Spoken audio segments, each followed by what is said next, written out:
YouTube family? It's your boy Taco Montana back in the building once again with another video. If you're new to the channel coming in, hit the subscribe, the like and share. But if you're fan and you're already in it, smash that like and hit the notification bell so you'll know when I'm coming back up. Today we got a special video with one of the OGs from the past. He got the hottest video in the DMV. I'm allowing him to introduce yourself to him. Tell him who you are, homeboy. My name is Shaskee, born and raised, Astoria, Queens. On to move to DC, you feel me? And I'm just here to just, big up my man Top and let this life thing just keep going for us, man.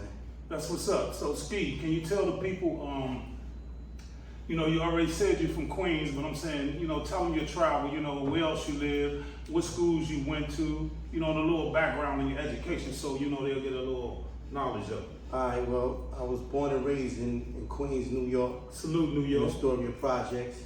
Moved to DC like around 86, 87. You feel me? I did my high school years here. I went to a school called McKinley Tech. It was a great school. It was just different. Me coming from New York to DC, the whole environment was just a whole different vibe. I didn't expect to see what I had seen, man. You feel me? Yeah. And that's just where we at, Top. Oh yeah, yeah. So tell them, a little about, the transitional part as far as like you coming from New York, right. You in DC, okay. A different environment. Right. You were one of the ones from New York to come down here and actually survive through all of the hard times. Okay. So, I wanted to tell them, how were you able to do that? Taco Montana TV. Being raised in Queens, my projects, man, it was a struggle. I grew up with dope fiends, needles, crackheads, all that. By the time I came to DC was on Love Boat. I never heard of Love Boat until I came to DC. Even the music was different. Go-go, I never heard of go-go music until I came to DC. Actually, the song when I came here was "I Need Some Money" from Chuck Brown. You feel me? Rest in peace, Chuck. Word is born. So other than that, the change of my struggle coming up, my father wasn't really there. He was really a dope fiend. It was 6 or 7 of us. My sister from Queensbridge, and the other 6 of us was raised in the projects, pissy hallways, broken elevators. Feel me? It was just crazy. So then coming to DC, I thought it was gonna be better because, my mom first told me coming to DC. Right. I'm thinking of the White House. Right. You feel me? The Capitol. The tourist stuff. All that. You feel me? But when we first came to Southeast, over there on Orange Street, Martin Luther King, Mellon Street, Oakwood Street. And I met a lot of good brothers there. We was there for about maybe 6 months or something like that to a year. And then we moved to Northeast. And that's how we got to Rhode Island Avenue, Montana, Brentwood, Edgewood, 4th Street. And I started going to the high school there, McKinley Tech. Being from DC and being so wild, the difference was I was born with different races, blacks, Puerto Ricans, Indians, Jews, all of that. When I came to DC, it was Chocolate City. You feel me? All black. It wasn't. When I went to school, I thought I was in a slow class or something because it was all blacks, because I'm used to the multicultural. Right. Other than that, then the wildness, DC was gang. I remember Hill Boys, Gangster Chronicles, all this other stuff. So all that was new for me. There's dress code. A lot of the dudes dressed the same. They didn't wear different colored jeans. They didn't have, They wasn't into the hip hop field the way it was because the go-go was so big and popular here. You talk about rap, you was considered a bammer. Right. You feel me? Right. So I came out here, I started bringing hip hop here, but then again, I gotta take you back to the struggle because we ain't have nothing. It was 6 or 7 of us. Right. My mother trying to raise us, giving me a better place coming to DC. I'm thinking it's better, but when I seen it, I was like, Lord, you feel me? Right. So of course, I wanted to eat, and my family was like a Gambino almost like type, you feel me? So me coming from New York to DC, and they was on some Love Boat stuff and stuff like that, which they call angel dust in New York. Right. So when I realized the prices of certain things here, that just gave me a spark. Right. You feel me? And that spark made me feel like I gotta eat, I want to take care of my family. I need to survive, and I can't do it with my sisters and us here. We in a four. It's four of us that came down. My brother's here in New York, so four of us came down living in a 2-bedroom, yo. You feel me? In Southeast. Then my mom's house came through, so that was a little better because I ended up getting my own room and all that. Right. But that still wasn't enough. You feel me? I had holes in the bottom of my sneakers at one time. You feel me? The struggle. The struggle was terrible. So, you know, of course, I turned to the streets. Right. And when I turned to the streets, I got involved with you know, the cocaine business. Right. And you know, if you go on YouTube and pull up Shaskee, you will see my expungement papers and everything. I caught a big major case. You feel me? Got caught with over $100,000 worth of cocaine. You know, God was with me through the whole time because I've seen. I actually went to this church on Southern Avenue. I mean, I don't know. I don't want to go too deep into so much stuff, but I can keep it going. You feel me? Yeah. And that's how I got led to from one thing to the next. I've been shot up in DC. I've been robbed. I've been pistol whipped. So I've been through the grind that I didn't even think was coming because me coming from New York, I thought niggas would respect that. Right. But one thing about DC, you gotta earn respect. You gotta earn it. And if you don't earn it, you either gonna get hit or you gonna hit somebody. You feel me? And unfortunately, I was one of them wild dudes that survived out here, coming from the hood or where I'm from. They coming here. Right. And I had to, you know, get with these niggas here and you know, I made it. You feel me? Right. I was able to move under the radar because a lot of niggas didn't know the money that I was getting because I had to learn to stay laid back. Right. This OG told me, Ski, you being from New York, the only way you're gonna be able to survive out here is if you move under the radar and just act like you're 50 years old at 20. Exactly. So I had to live like I was 50 at 21 and 22 years old, getting money, and that's what happened. And then another thing was this. Me being from New York, going to school with these dudes, I got to know how these niggas live, how they move, how they operate. You got the game. And the whole nine. So with me doing that, helped me to be able to mess with niggas in Northwest, Northeast, Southeast, Southwest. I had niggas in Maryland, niggas in Virginia. You feel me, Top? Right. And then when me and you clicked, it was even another level, man. Yeah. You feel me? And people didn't even know me and you was kicking. Exactly. You feel me? Because we kept it on the low. Yeah. Yeah. See, so what I want you to do is tell them, you know what I'm saying, when you was going to tech, you know, and that's where I remember I was driving down the street and I picked you up. So tell me about that story. So one day I wasn't even driving yet, but I still had money and I still figured it out. So I was starting to run around a little bit. Me running around a little bit, you know, I heard Top was a good guy. So I said, if I get to that dude, I can make some good things happen. Right. You feel me? So out of the blue, me, some of the guys I was hanging with was real cool with Top. So then DB, Donald Bush, Dre, Marvin Coley, all the niggas, I was hanging with these dudes. Right. Even Geek, good dude, basketball dude, he was in my class, you feel me? You know what I'm saying? So I was watching niggas' styles. Yeah, I was watching niggas' styles and seeing how they was moving. And Junie, I can't forget little Junie from the Plaza, come on, son. You know, the Plaza was like my home. Tell me about it. And, you know, me coming up to the Plaza, from my mom's lived right down the street, so I went up to the Plaza. I was walking around the neighborhood trying to figure it out. You know what I'm saying? Then I seen this building. It was like Nino Brown to me. So when I went up in there and seen how the motion was going, I said, I gotta cut in. I cut in, and I met my man Junie. From my man Junie, he introduced me to this dude named Petey. Rest in peace to Petey. Petey was a solid dude. Petey was one of them dudes, just because I was from New York, he didn't go against me. He still rolled with me because he knew I was real. And that's what I respected about certain brothers from DC. They wasn't to get with, you feel me? And only solid men was able to do that. So when I got on from the Plaza, they connected me to Top. One day I was coming out of school and I seen Top. He had a Volvo, I believe.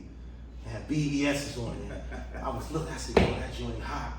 Top pulled up, rolled the window down, and was like, you headed around the way? I was like, yeah, I got in the car the whole time. I was sitting in the car, I was looking all around, like, yo, this nigga living. Yeah, all right. You know what I'm saying? My time coming. He still ain't even know yet that I was on the rise. You feel me? Then later on down the line, we clicked and everything fell right in place. You feel me? So that's my story about how I got on top, to be honest with you. Yeah. And I remember you doing the music thing and all that. Right. We gonna get all that. No, we gonna get all of that. Yeah, we gonna get all of that. Feel me? Yeah, most definitely. So, you know what I'm saying? You were talking to us a little earlier about, you got some clips on YouTube. Right. And as I said, he got the hottest video on DMV. And if you Absolutely. know about music, I know about music. Montana Records, been doing it since 1992. So I know talent when I see it and I hear it. And he got it. He got that video. So, but I want to talk about the clip that you're talking about on how you expunge and clean your record, because I'm saying some of the youth out there may need that information. You know, they want to clear their record. So tell them what was the process. So what's happening was, the process is this. First of all, I almost got into the church thing, because I believe in God heavily right now, and nothing to stop that. So I always got to represent that, because that's the end of my journey, to let the world know I went from this to this. Okay. Okay, I'm a little nice. So what I'm talking about? What we on top? We talking about the clip about when you telling the people about how to get their the expungement. So what happened was, carrying seals. Okay, so what happened was, I got out on it was supposed to be a $2 million bond that I didn't have to put no money up for. You feel me? That's why I put God in it. And later on down the line, we're gonna talk about all that. Then from there, when I got out, I had a weird sentence, because they gave me 20 years. Right. All suspended but 4. Right. So I had to do the 4, but it was a setup. My lawyers told me that was a setup joint, because if you got caught with a crumb after that, I had to go do that 20 plus whatever else is depending on that I was into. So I had to move real low key. And at the time I was on house arrest, I actually made more money then than when I was on the street. You feel me? Because when I first went in and they got me out on a pre-release, because I'd never been arrested, I ain't have no charges. Right. So they got me out on a pre-release. You feel me? Mm-hmm. After they got me out, I started going to different churches. Right. Because I needed to get out. I started working a little bit. You feel me? Because I knew I was getting ready to be going for a long time. Right. So I said, that's when I started saying I needed change and things of that nature. Right. Make a long story short, so when I got out, I went and did the 4 years. After the 4 years, I came out. When I came out, I just stayed clean. Right. You feel me? And then said I gotta go another way. Right. And I went and got my CDL and I started driving trucks. After I started driving trucks, I went and bought a truck.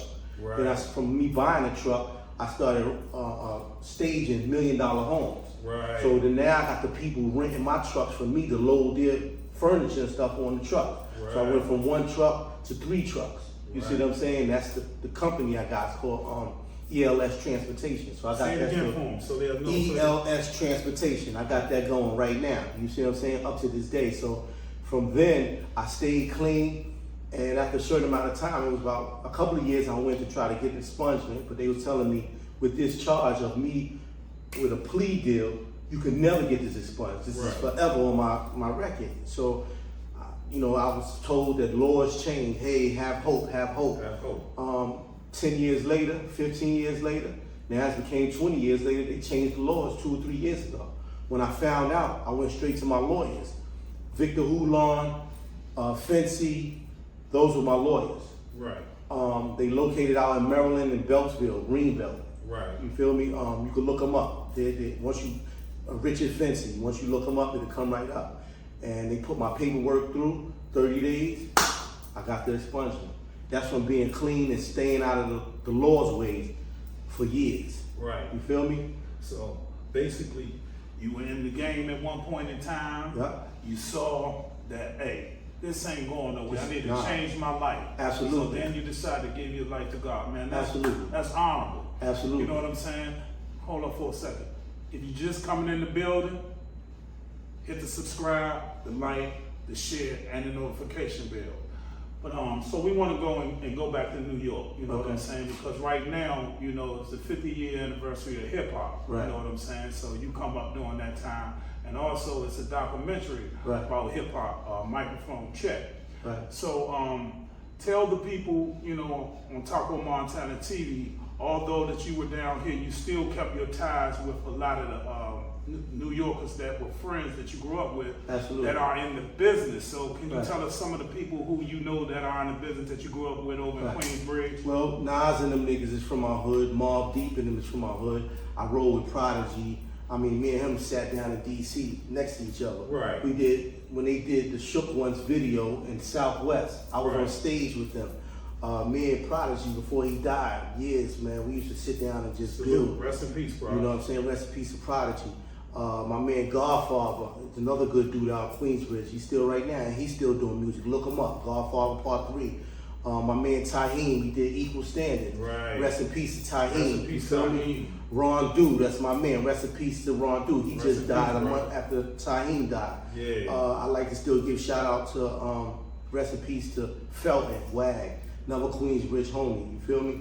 So my thing was ties. You know, every time Nas came here, I always came through because I always had the weed. You feel me? Right. So I used to feed the homies a lot of the smoke and stuff like that.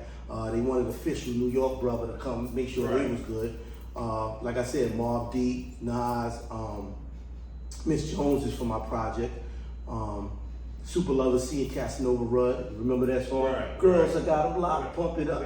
Actually, that dude used to teach me how to pop back in the days when we Right. was into the, you know, the hip hop back in the days and growing Right. up. But you know, Josh, my man Josh, that's family. That's like my brother-in-law. Salute. Feel me? Queensbridge Joshua. You know what I mean? I'll never forget you, man. And my brothers Fever and Shoe B, they actually used to run a part of Queensbridge back in the days. And you know, when we was out there running around wild, you know what I'm saying? Right. And that, you know, that's about it, family.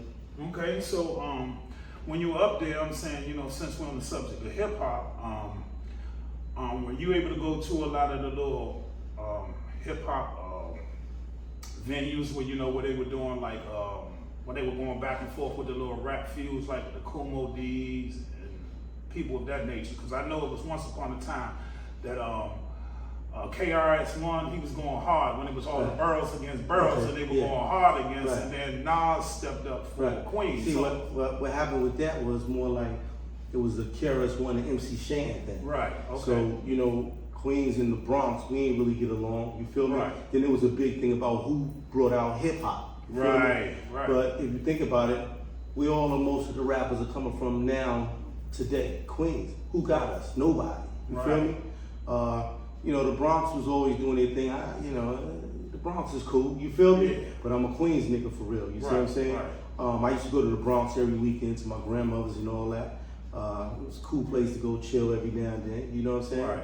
But Queens, born and raised, family. You feel me? Right. Yeah, so that's about that beef with the different borough things. Yeah, that still kind of go on today a little bit. Right, You know what I'm saying? Yeah, but you know, Queen, I like most of it. If I ever start to do big business, and when I start doing it, Right. I want to do business with 50 Cent Right. and Trey Chaney from DC. That's You what's feel up. me? That's what's up. That's the avenue I'm going to right Right, now. You right, feel me? right. And y'all look Trey Chaney up. He got a lot of stuff going on, man. You feel Right. me? That's what's up. So now, like I said, we're still in this. Okay, let me just talk about this Okay. too a little bit. The fashion, you feel me? Right. DC was always and has been a fashionable city, very Right. flamboyant city. They like money, clothes, cars. Right. You dig what I'm saying? New York the same way. Right. So when New York niggas come down, we come down with the jewelry, we come down Right. with the cars, we come down with trying to make money and all that type of stuff. Right. But the same process with the fashion and the clothes. I had Dapper Dan. Dapper Dan was out Right. here. Salute Dapper Dan. Dapper Dan, my man. So if you go on Dapper Dan's page and all his pictures, you'll see me even coming up on that. Right. In his catalog, you feel me? Right. Dapper Dan's catalog. Then I did at least I think 2 or 3 seasons of The Wire. You feel me? Right, right. So, you know, me working with Omar, working with Marlo. I was on Marlo's crew. I was actually his driver and all that type of stuff. And later on down the line, y'all catch scenes of that, either from my video or top video, where y'all see different scenes with me playing in, you know, in The Wire. You know what I'm saying? Right. I was, you know, somebody got a couple of scenes in that real quick, and Right. that was taking off. And then that's when I got caught up with the charge and everything else started happening, and then I missed out on big opportunities. You feel me? Right. But everything is good to go right now. I'm on a right platform, and trust and believe, we got some great material ready to come out. That's right. So there was some New Yorkers that you mentioned in your song. He got the song. Everybody go to his page. What is it, Shaskee? Tell them your page on YouTube. Go to Shaskee on YouTube or Shaskee on Facebook or Instagram, and it'll come right up. Videos, everything about what's going on with me, and just, you know, subscribe and like, man, so we can keep this thing going. That's right. Everybody go over there. You holler at your boy Tom. Yeah. Go over to Ski page and follow him too. So there were some New Yorkers that you mentioned in your song, also a person from DC. Mm-hmm. Can you explain to the people who those people are, and do you know them, or are you just saying somebody's name, or have you had a relationship with the people in your song and still floss? Oh, well, you know, Demisio, you know. Rest in peace, Demisio. Demisio, he was always a good brother. He always looked out every time. He was a fly type of dude, you feel me? So, you know, every time we used to see each other, we'd give each other the looks, he'd give me the nod and all that type of stuff. Right. Of course, Tacos, my man, he definitely in the video, you know what I mean? And it's just, you know, it was just a good thing, man. You feel me? So you mentioned Frey. So Frey was another good dude. You understand what I'm saying? I remember meeting Frey on Rhode Island Avenue one time. He had a banging ass car, and I seen it. Actually, Rhode Island Avenue used to have a little strip club right there. I forgot the name of it, right across the street from the bank. Right. And one day I seen the car parked there, and it was crazy because on that corner, I was like, man, I'm gonna make this corner a money corner. So I was standing there for a couple of days, and I seen this banging ass car pull up. At night, a lot of cars used to pull up there anyway to go inside there at the night hour, because they used to play nice little music and stuff. And that's where I ran into Frey. You know what I'm saying? I was like, man, this car's hitting. And me and him got to kicking it a little bit, you know what I mean? And then it wasn't really much combo, because shortly after, he wound up getting killed. You feel me? Yeah. So, so that, you know, I met a lot of good dudes from DC, man. A lot of good dudes. And a lot of good dudes are not here no more, you know what I'm saying? Like I said, DC was the murder capital, man. And in order to survive in this town, you had to be official. Your hands had to be right. That was another thing. If you ain't had the gloves or the boxing thing locked in, that's what a lot of niggas ain't know. I went and started training. I knew these niggas was nice with their hands. So I said, you know what? I gotta get my hands right, and I gotta get my everything else right. So when I knew I got my hands right, the fear of going against anybody has left. So I was ready to go against an army. It didn't matter. Matter of fact, niggas see and what they heard. I'm pretty sure they heard some of the stuff that I got into around there. I got a whole avenue down at my house. You know what I'm saying? But it's all good. We live and we learn, and we grow and mature. And right now, I'm just at a place where I'm just trying to do music, really for fun. My whole thing is going back to the acting. You feel me? We going back to the acting and getting back into the industry where I need to be.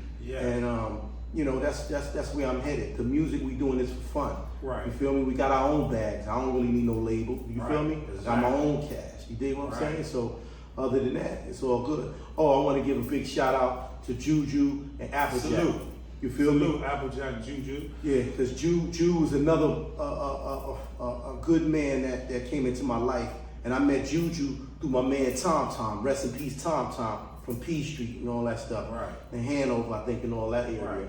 But other than that, man, you know what I mean? Okay, so like I said again, you know, to the Taco Montana TV viewers, got the hottest song in DC. Absolutely. So tell me, how did you come up with the concept, you know, of that song? You know, what came to your mind? You know what I'm saying? It's a hot song, you know what I'm saying? And like you said, you could have come into the business back then when we were doing it, so now it's more hobbyist. So just tell us how that all came about, that you like, hey, let me just do this song with it. Well, what inspired me again was the music this day and time.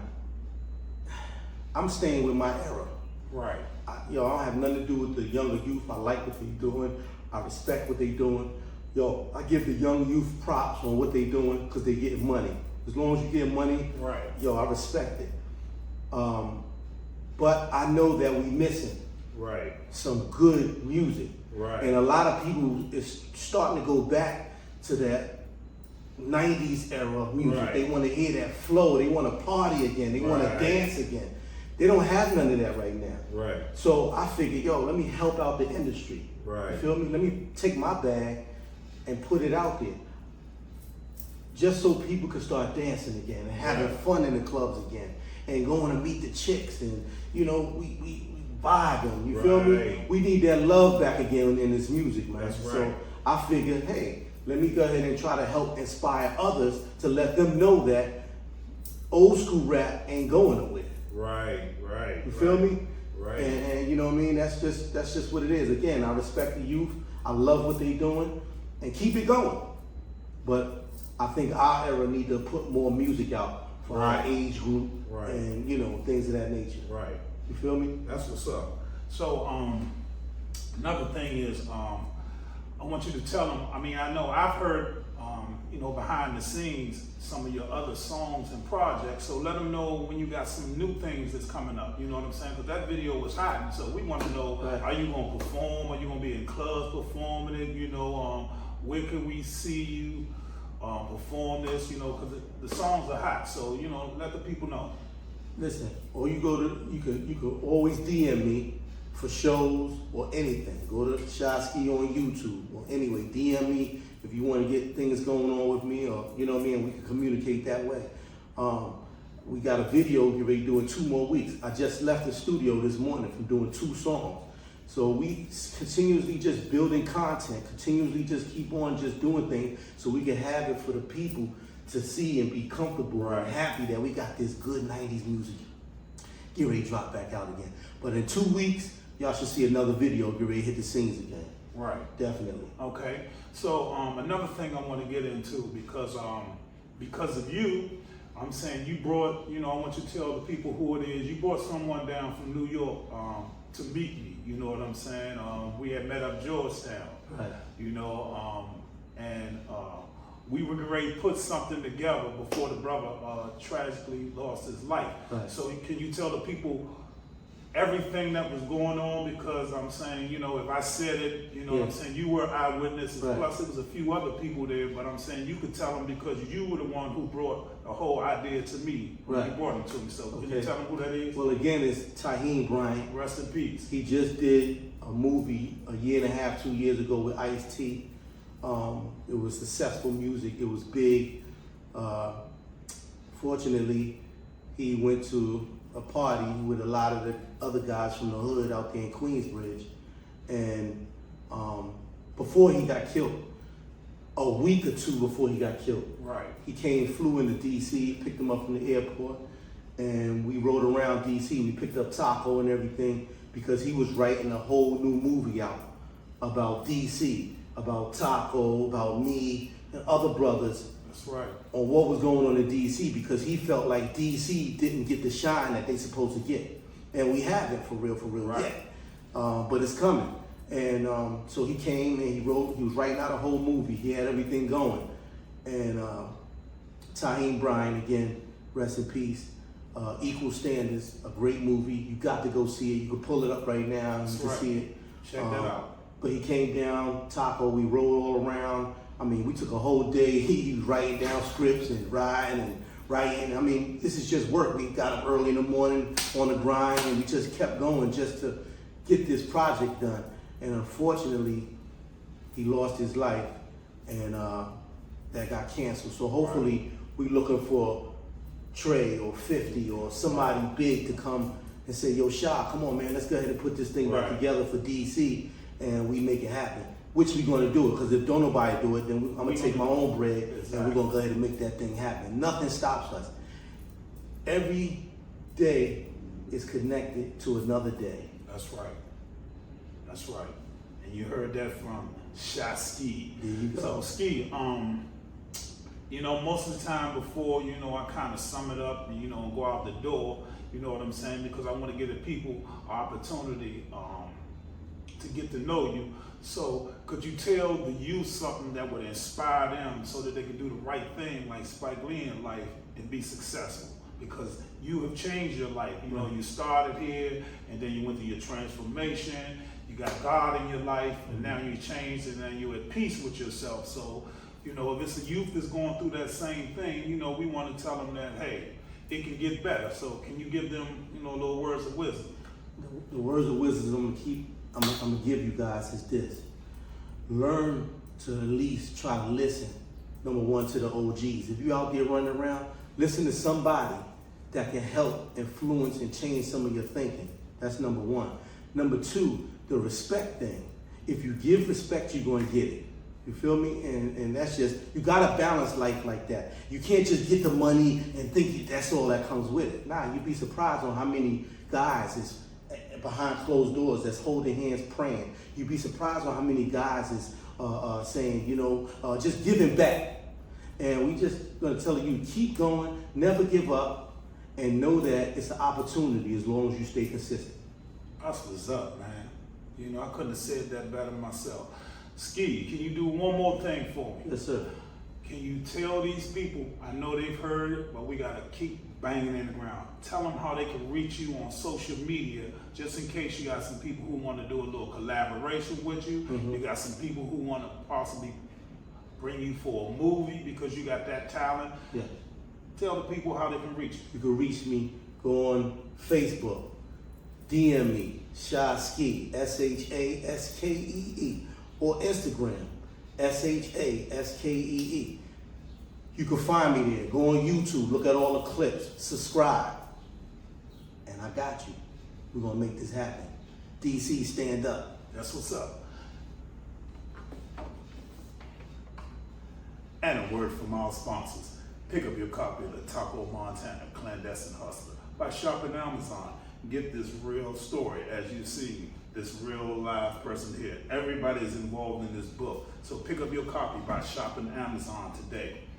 Well, I want to thank y'all for spending a little time, and we definitely appreciate Shaskee for coming over and giving us a little info on what's going on in his life. And he got the upcoming videos coming soon, and we want y'all to be a part of it. So run over to his channel and smash that like button. Stay tuned. Share it. And stay tuned, because we're coming back. Once again, it's your boy, Taco Montana, as we do always at this time.